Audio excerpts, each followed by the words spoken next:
Good afternoon, ladies and gentlemen. Welcome to London Company Invention in the great city of Chicago.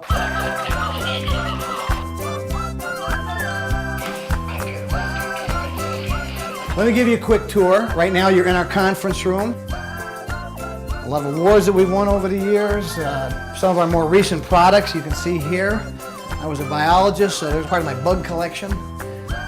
You have to have a climbing wall. The vault where we keep all the prototypes. Real vault door. It's triple thick, it's fireproof, and protects all of our valuable prototypes. TMX Elmo was Toy of the Year a couple years ago. A lot of animatronic and robotic plush dolls. And in here is the shop. We do everything internally here. We come up with the ideas, we build it, we turn it on a lathe, we cut it on a saw, we sew it, and finally we do the electronics and the programming to bring it to life. So it's all done right here, soup to nuts. I often think that the basic premises of our business is absurd. That you're going to come up with an idea, or I'm going to come up with an idea, and I'm going to convince somebody else to invest millions of dollars of their money in my idea. That's a ridiculous premise, but it is the premise that we operate under, and seems to work. What? I'm busy! My name is Cassie McQueenie Tankard, and I am the Marketing Communications Director. I've said for a long time, I want the world to see this place. I want the world to come inside and get a peek inside this amazing, creative environment. I mean, look around us. It's just the most inspirational place I've ever been. As inventors, we can really do anything we want. If we want to do a G.I. Joe product, we can. If we want to create a new way to launch things, we can do that. So we can basically do anything we want every day, which is part of what I like about this job. We'll have an idea, and then we'll take the idea to a toy company. Generally speaking, we'll take it to one toy company after another. We'll take it to this company. They'll have for 6 weeks or 8 weeks or whatever. And this may go on sometimes for years.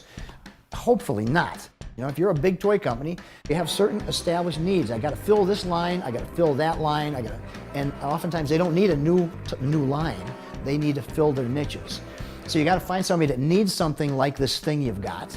It's got to cost out. Of course, it's got to be a lot of fun to play with. It can't just be okay. It's like, oh, that's nice. That ain't gonna sell. It's got to be like fucking great. It has to. If you have that wow factor, or we're not going to sell it. We've been very fortunate. We've had a lot of successes. I think early on it was Fireball Island. Danger lurks on Fireball Island. More than a mere board game, it's a three-dimensional adventure. I found out recently, last year, somebody interviewed me and asked me, how does it feel to have created a cult classic? I don't know what he's talking about. I'm still a little fuzzy on what that means to have created a cult classic, but it is a great game. If you ever get a chance to play Fireball Island, even today, it's a terrific game. Stop, evildoers! Stretch Armstrong, I will destroy you!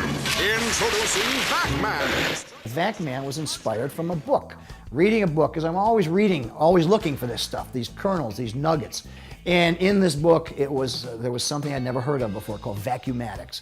And vacuumatics is this principle where you take a sealed bag filled with a granular material, something like an airtight beanbag, and you suck the air out of it. And now you can bend it and shape it, and it will retain that shape.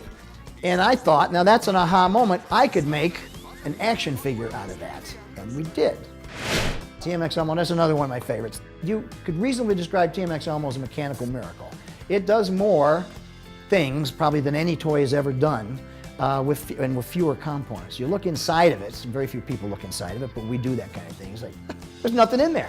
I look at it and I still wonder, how do we get it to do all those things? Not only does it do a lot of stuff, but you can't help but laugh. Everybody that sees it starts to laugh. And the laughter is so infectious.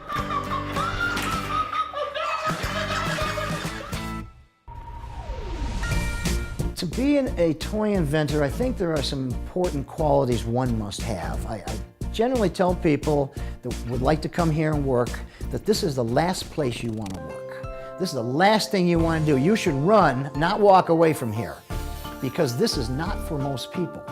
But for a very small percentage of people, this is the only thing in the world they should be doing.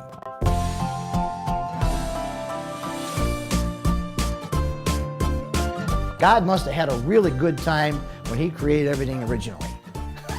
Because I know we certainly enjoy it here.